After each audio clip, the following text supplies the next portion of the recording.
Have you ever prayed while lying in bed and then felt bad about it?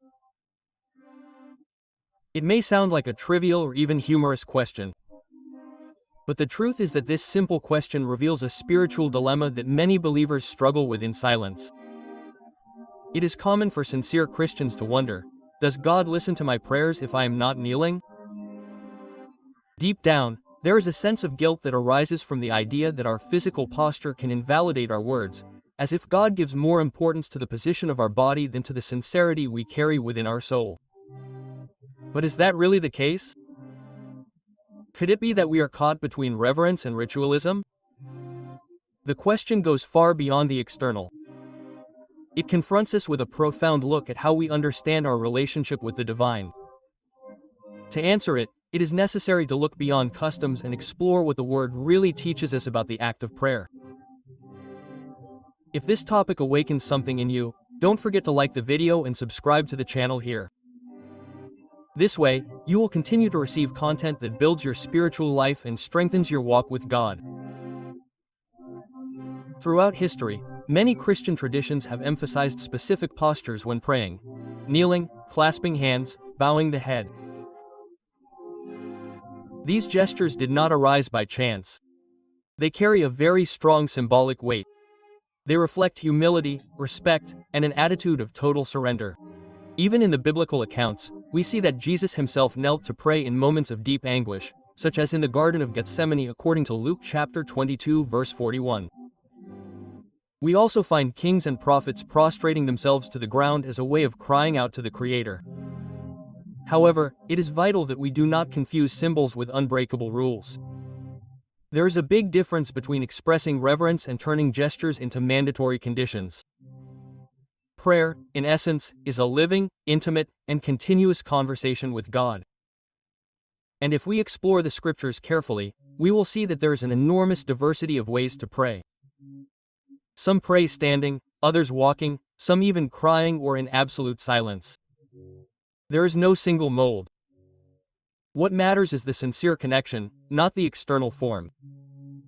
A clear example of this freedom in prayer is found in Psalm chapter 63 verse 6, where David declares, "When I lie down, I remember you. In the watches of the night I meditate on you." This verse is not just poetry. It is a window into the soul of a man thirsting for the presence of God.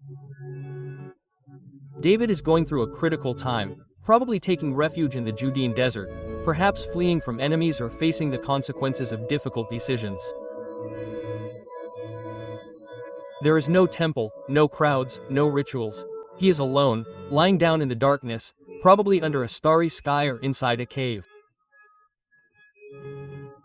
And in that moment of apparent vulnerability, when his body is exhausted but his spirit remains alert, he chooses to seek God. There is no solemn posture, but there is something much more powerful, an awakened heart. This reveals a profound truth to us, that God is not limited to our physical gestures, but responds to the genuine intention of the heart, even on the quietest of nights, when no one else is watching. This same pattern is repeated throughout several pages of Scripture. It is not an isolated case. For example, in Psalm chapter 44, David states, "Consider yourselves in your hearts upon your bed, and be still." This verse invites us to a moment of silent introspection, an intimate dialogue with God that occurs in rest, away from the action and eyes of others. Another case is that of the prophet Daniel. In Daniel chapter 6 verse 10 we read that he prayed on his knees. Yes, but the focus of the text is not on how he physically positioned himself, but on his constancy, his unwavering commitment to God, even in the face of the precipice of being thrown into the depths of Coba dos Leos. His external posture was merely a visible expression of a solid and persevering faith.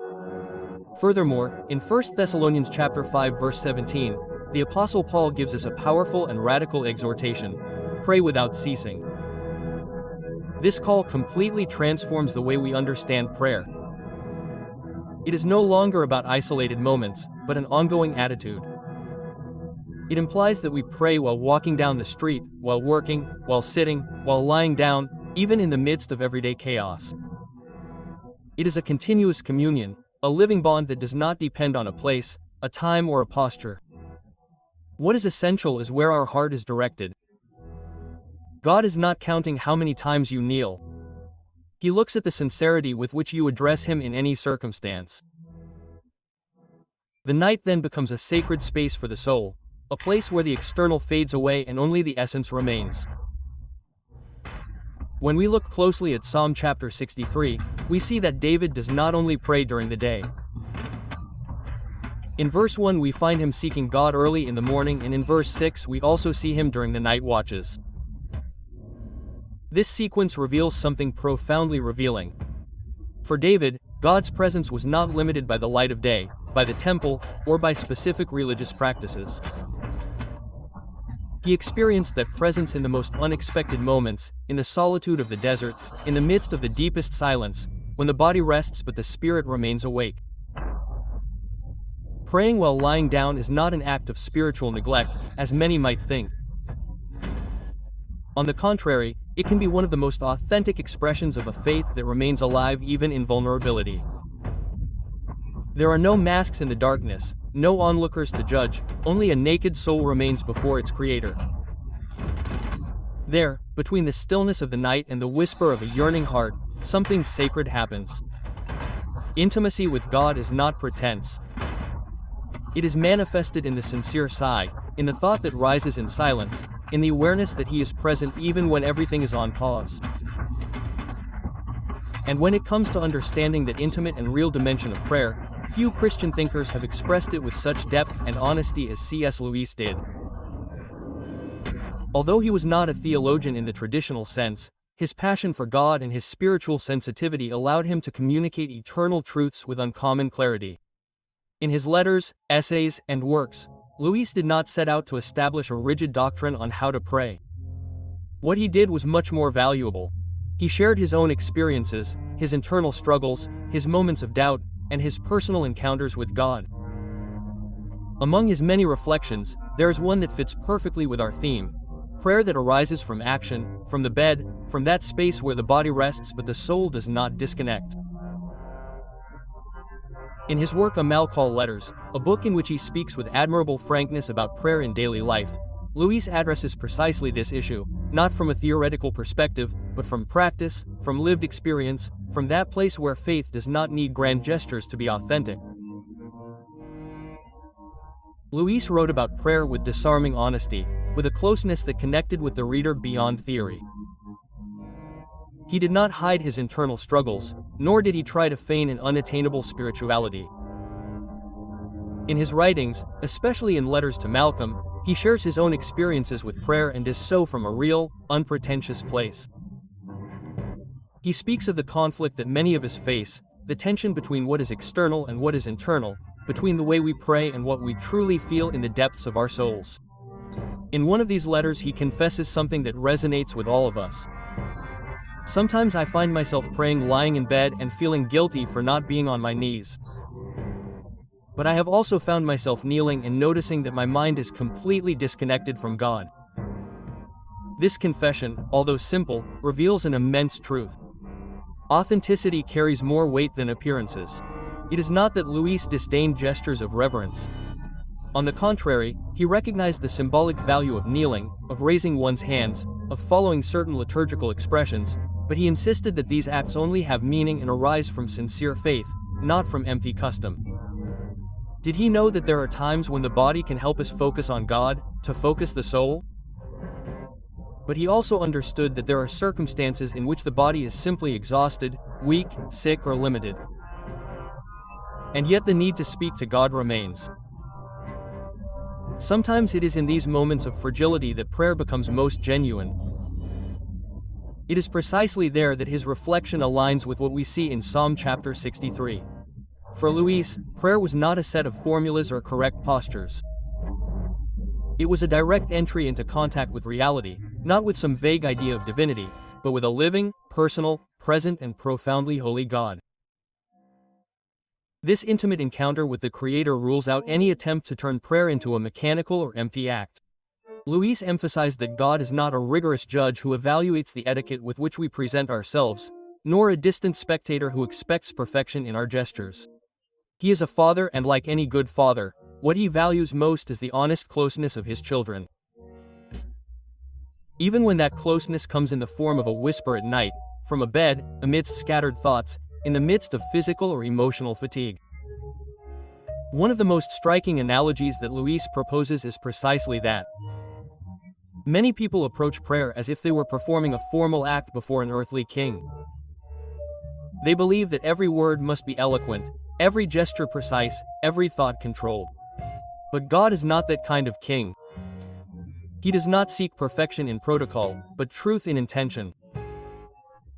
He is a father who knows his children deeply, who listens to even the most disordered thoughts, the unspoken words, the tangled emotions. Luis reminds us that the most valuable thing about prayer is not how it looks, but where it comes from. In another fragment of Letters to Malcolm, Luis writes a phrase that encapsulates this perspective masterfully. Prayer does not change God, it changes us. And if we are not being sincere in it, then we are not being transformed by it. This statement goes straight to the heart of the matter. If we apply it to the topic we have been discussing, praying lying down does not lose value if it is from that place that our sincerity is manifested. On the contrary, it can be one of the most authentic forms of prayer, because it comes from the heart without filters, without poses, without fear of appearing weak.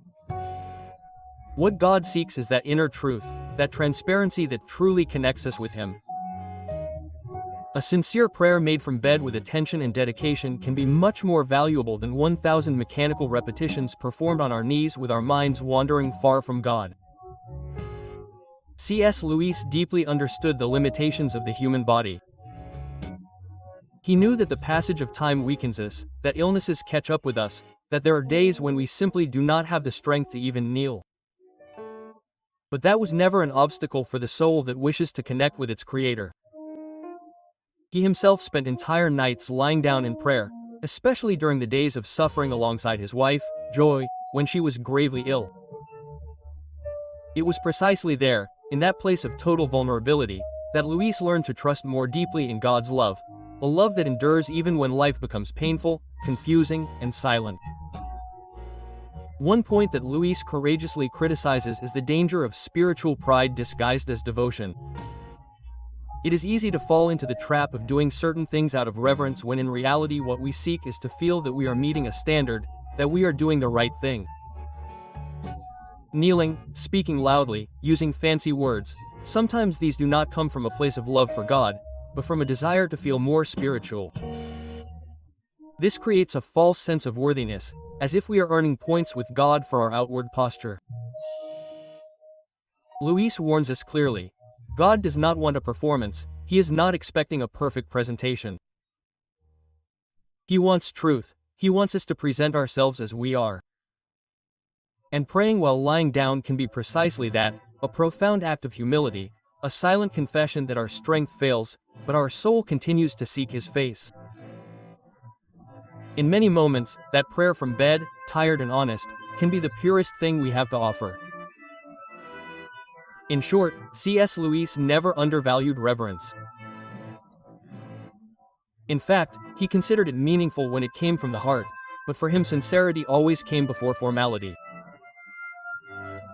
He recognized that kneeling can be a beautiful form of surrender, but also that praying while lying down is perfectly valid if it reflects an authentic search for God.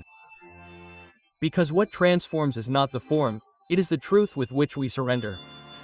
God does not demand ceremonial postures or ideal conditions in order to hear us. What He seeks is a surrendered heart, a soul that is truly open. Prayer, in the end, is not about changing God, but about changing us. And that is why authenticity becomes essential. After all that we have seen, that the Bible does not condemn prayer made while lying down, as in Psalm chapter 63, and that Luis considered it a legitimate expression of spiritual intimacy, a key question remains. What does this change in my life? Perhaps more than we imagine, because we are talking about breaking a very present myth, that of ideal prayer. Many believers walk under an invisible weight, the burden of having to pray perfectly. They believe that in order to speak to God in a valid way they have to be in the right place, in the right environment, with the right music, in the exact right posture, as if God were a distant being who only responds when one gets some kind of secret liturgical code right. Although it may seem like a pious attitude, this way of thinking often paralyzes us, makes us postpone prayer because we are not yet ready and we end up praying less or not praying at all. That ends up robbing us of the spontaneity, the freedom, the naturalness of being with God. And here is the great truth. God is available right now. Right where you are. It doesn't matter whether you are standing, sitting or lying down. It doesn't matter if the room is silent or if there is noise around you. He is not conditioned by the environment. As Jesus said to the Samaritan woman in John chapter 4 verse 23, true worshippers will worship the Father in spirit and truth. The spirit is not bound by form, and the truth of the heart outweighs any ritual. The night, often dreaded for its silence or anxiety, becomes a secret altar, a sacred space where it is just you and God. Let's go back to Psalm chapter 63 verse 6.